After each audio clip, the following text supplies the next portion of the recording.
اعوذ باللہ من الشیطان الرجیم بسم اللہ الرحمن الرحیم رب اشرح لی صدری ویسر لی امری واحلل عقدۃ من لسانی یفقہوا قولی۔ معزز سامعین، آج ہم 22ویں پارے اور سورۃ الاحزاب کے مضامین پڑھیں گے۔ رکوع نمبر 4 آیت 28 سے 34۔ نبی اکرم صلی اللہ علیہ وسلم کی دنیا سے بیزاری۔ چوتھے رکوع میں ازواج مطہرات رضی اللہ تعالیٰ عنہ سے خطاب اور ان کے توسط سے امت کی تمام خواتین کے لیے اہم ہدایات ہیں۔ غزوہ بنو قریظہ کے نتیجے میں مسلمانوں کو بہت بڑی مقدار میں مال و دولت ملا اور مدینے کے ہر گھر میں خوشحالی آ گئی۔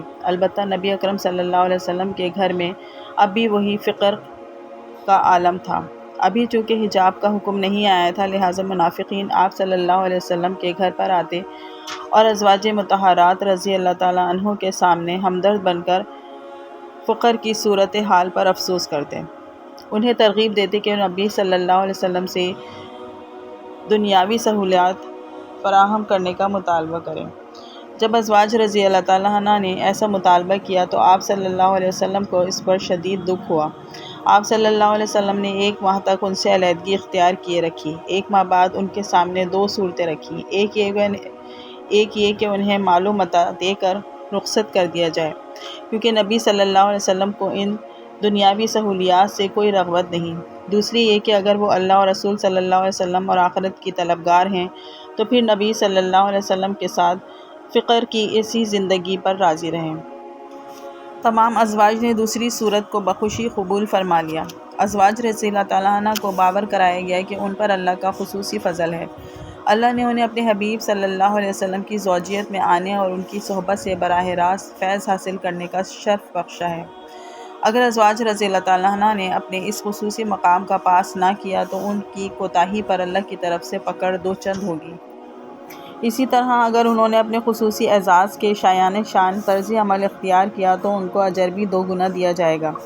پھر ازواج رضی اللہ تعالیٰ عنہ کے توسط سے تمام مومن خواتین کو ہدایت دی گئی کہ اگر نامحرم سے گفتگو کی ضرورت پڑ جائے تو لہجے میں نرمی سے اجتناب کیا جائے، پورے وقار کے ساتھ گھر میں رہا جائے، باہر نکلنے کی صورت میں پردے کا پورا اہتمام کیا جائے اور دور جاہلیت کی طرح زیب و زینت کی نمائش نہ کی جائے، باقاعدگی سے نماز قائم کی جائے اور زکوٰۃ ادا کی جائے، زندگی کے ہر معاملے میں اللہ اور رسول اللہ صلی اللہ علیہ وسلم کی اطاعت کی جائے، قرآن و حدیث کی تعلیمات کو یاد رکھنے کا اہتمام کیا جائے۔ رکوع نمبر 5 آیت 35 سے 40۔ منہ بولے بیٹے کی بیوی بہو نہیں ہے۔ 5ویں رکوع میں مومن مردوں اور خواتین کے مطلوبہ اوصاف بیان کیے گئے ہیں۔ مزید ارشاد ہوا کہ کسی مومن مرد اور خاتون کو یہ اختیار حاصل نہیں کہ اللہ اور اس کے رسول صلی اللہ علیہ وسلم کا حکم آ جائے اور وہ اس پر عمل نہ کریں۔ اس کے بعد دور جاہلیت کی ایک غلط روایت کی اصلاح کی گئی۔ دور جاہلیت میں منہ بولے بیٹے کو حقیقی بیٹا اور اس کی بیوی کو حقیقی بہو سمجھا جاتا تھا۔ اللہ اس روایت کو توڑنا چاہتا تھا۔ نبی اکرم صلی اللہ علیہ وسلم نے حضرت زید بن حارثہ رضی اللہ تعالیٰ عنہ کو منہ بولا بیٹا بنایا ہوا تھا۔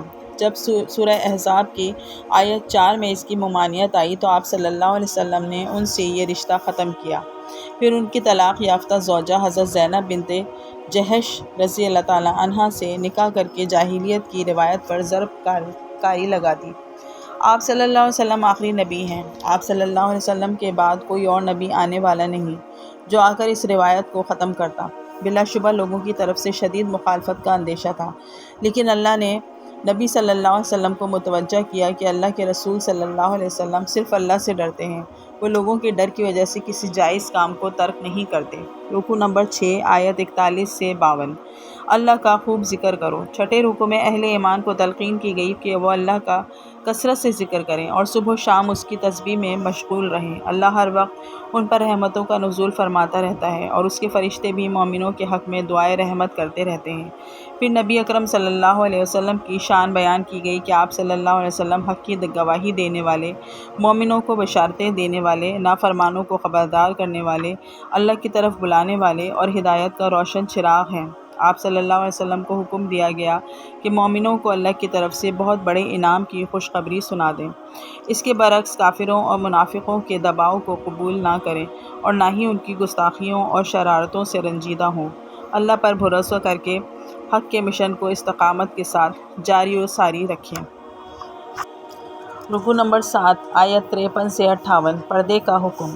7ویں رکوع میں مسلمانوں کو حکم دیا گیا کہ نبی اکرم صلی اللہ علیہ وسلم کے گھر میں بلا اجازت داخل نہ ہوں، اگر بلایا جائے تو زیادہ دیر نہ بیٹھیں۔ ازواج مطہرات رضی اللہ تعالیٰ عنہ سے کوئی شے مانگنی ہو تو پردے کی اوٹ سے مانگیں۔ وضاحت کر دی گئی کہ پردے کا یہ حکم صرف نامحرم مردوں سے ہے۔ مزید فرمایا کہ ازواج مطہرات رضی اللہ تعالیٰ عنہ امت کے لیے ماں کا درجہ رکھتی ہیں، لہٰذا آپ صلی اللہ علیہ وسلم کے وصال کے بعد ان سے کسی اور مرد کا نکاح ممنوع ہے۔ اعلان کیا گیا کہ اللہ ہر وقت اپنے حبیب صلی اللہ علیہ وسلم پر رحمتوں کا نزول فرماتا رہتا ہے۔ تمام فرشتے بھی آپ صلی اللہ علیہ وسلم کے حق میں دعائے رحمت کرتے رہتے ہیں۔ مومنوں کو حکم دیا گیا کہ وہ بھی نبی اکرم صلی اللہ علیہ وسلم کے لیے درود پاک کا نذرانہ پیش کرتے رہیں۔ جو بدبخت اللہ کے رسول صلی اللہ علیہ وسلم کی شان میں گستاخی کا جرم کرتے ہیں، وہ دراصل اللہ کی شان میں گستاخی کرتے ہیں۔ ایسے گستاخوں پر دنیا و آخرت میں اللہ کی لعنت ہے۔ اسی طرح جو لوگ سچے اہل ایمان کو دکھ دیتے ہیں، وہ بھی بہت بڑے جرم کا ارتکاب کرتے ہیں۔ رکوع نمبر 8 آیت 59 سے 68 چہرے کے پردے کا حکم۔ 8ویں رکوع میں ازواج مطہرات رضی اللہ تعالیٰ عنہ نبی اکرم صلی اللہ علیہ وسلم کی صحابزادیوں اور تمام مسلمان خواتین کو حکم دیا گیا کہ وہ اپنی چادر کا ایک حصہ چہرے پر لٹکا کر اسے چھپا لیا کریں۔ اسی رکوع میں اعلان کیا گیا کہ گستاخان رسول اسی قابل ہیں کہ ان پر لعنت ملامت کی جائے اور انہیں قتل کر کے ان کی لاشوں کے ٹکڑے کر دیے جائیں۔ روز قیامت جب مجرموں کے چہروں کو جہنم کی آگ میں الٹا پلٹا جائے گا تو حسرت سے فریاد کریں گے کہ اے کاش ہم نے اللہ اور اس کے رسول کی صلی اللہ علیہ وسلم کی پیروی کی ہوتی، ہم نے دنیا دار بزرگوں اور قائدین کی پیروی کی جنہوں نے ہمیں گمراہ کیے رکھا۔ اے اللہ ان گمراہ کرنے والوں پر خوب لعنت فرما اور انہیں بڑھتے چڑھتے عذاب سے دوچار فرما۔ رکوع نمبر 9 آیت 69 سے 73 اللہ کے رسول صلی اللہ علیہ وسلم کو مت ستاؤ۔ 9ویں رکوع میں مومنوں کو نصیحت کی گئی کہ وہ اللہ کی نافرمانی سے بچیں، خاص طور پر زبان کی حفاظت کریں۔ زبان کی حفاظت ان کے اعمال کو سنوارتی ہے اور گناہوں کی بخشش کا ذریعہ بن جاتی ہے۔ مزید فرمایا کہ اللہ نے ایک امانت کا بوجھ آسمانوں، زمین اور پہاڑوں پر ڈالا تو وہ سب اس امانت کے بوجھ سے خوفزدہ ہو گئے اور یہ بوجھ اٹھانے سے انکار کرنے لگے، البتہ انسان نے اس بوجھ کو اٹھا لیا۔ وہ بڑا ہی ناانصاف اور نادان تھا۔ یہ امانت کیا ہے، غور کیا جائے کہ وہ کیا شے ہے جو انسان میں ہے اور باقی مخلوقات میں نہیں۔ یہ شے ہے اللہ کی روح جو انسان میں پھونکی گئی۔ اس روح کے بغیر انسان نرا حیوان اور واقعی ناانصاف و نادان ہے۔ وحی کا نزول یہ روح ہی برداشت کر سکتی ہے۔ وحی آنے کے بعد انسان 3 گروہوں میں تقسیم ہو گئے۔ وحی کی تعلیمات پر ایمان لانے والے جنہیں اللہ بھرپور اجر عطا فرمائے گا، وحی کی تعلیمات کا کھلم کھلا انکار کرنے والے کافر اور مشرک جنہیں اللہ عذاب دے گا، ایمان اور کفر کے درمیان کی روش اختیار کرنے والے یعنی منافق جو جہنم کے سب سے نچلے درجے میں شدید ترین عذاب میں مبتلا ہوں گے۔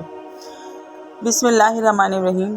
سورہ سبا مؤثر تذکیری بیان۔ رکوع نمبر 1 آیت 1 سے 9 ظہور قیامت، قدرت باری تعالیٰ کا مظہر۔ پہلے رکوع میں عظمت باری تعالیٰ کے بیان کے بعد بڑے تاکیدی اسلوب میں آگاہ کیا گیا کہ قیامت برپا ہو کر رہے گی۔ اس روز نیک بندوں کو بخشش اور عزت والے رزق سے نوازا جائے گا۔ جو لوگ اللہ کے احکام پر عمل میں رکاوٹیں کھڑی کرتے ہیں انہیں بدترین عذاب دیا جائے گا۔ اللہ چاہے تو فوری طور پر انہیں زمین میں دھسا دے یا آسمان کو ٹکڑے کر کے ان پر گرا دے۔ اللہ کی رحمت ہے کہ وہ انسانوں کو اصلاح کے لیے مہلت دیتا ہے۔ رکوع نمبر 2 آیت 10 سے 21 ناشکری کا انجام۔ دوسرے رکوع میں حضرت داؤد علیہ السلام اور حضرت سلیمان علیہ السلام پر اللہ کے انعامات کا تذکرہ ہے۔ اس کے بعد قوم سبا پر اللہ کے احسانات اور اس کی ناشکری کی داستان ہے۔ اللہ نے اس قوم کو وسیع و عریض باغات کے 2 سلسلے عطا کیے تھے۔ ان باغات میں کثرت سے پھل آتے تھے، انہوں نے ناشکری کی اور اللہ نے ایک سیلاب کے ذریعے ان کے باغات اجاڑ دیے۔ تجارتی اعتبار سے وہ یمن سے لے کر فلسطین تک سفر کرتے تھے۔ طویل تجارتی شاہراہ پر تھوڑے تھوڑے فاصلے پر ایسی بستیاں تھیں جہاں سے وہ ضروریات زندگی حاصل کر لیتے اور آرام بھی کر لیتے۔ انہوں نے ناشکری کرتے ہوئے خواہش کی کہ ان کے سفر کی منزلیں طویل ہو جائیں تاکہ سفر میں کچھ خطرات ایڈونچرز کا سامنا ہو۔ خطرات کا سامنا کر کے جب وہ منزل پر پہنچیں گے تو خوب لطف آئے گا۔ اللہ نے انہیں ایسی سزا دی کہ تجارتی راستوں پر دوسری قوموں کی اجارہ داری قائم ہو گئی۔ قوم سبا کو اپنے علاقے چھوڑ کر منتشر ہونا پڑا۔ اب تاریخ میں ان کا ذکر محض افسانوں کی صورت میں باقی رہ گیا ہے۔ اللہ ہمیں ناشکری کی روش سے محفوظ فرمائے، آمین۔ معزز سامعین، آج ہم نے سورہ احزاب اور سورہ سبا کے مضامین پڑھے۔ اللہ تعالی ہمیں اور آپ کو اس کو سمجھنے اور اس پر عمل کرنے کی توفیق عطا فرمائے، آمین۔ وما علینا الا البلاغ۔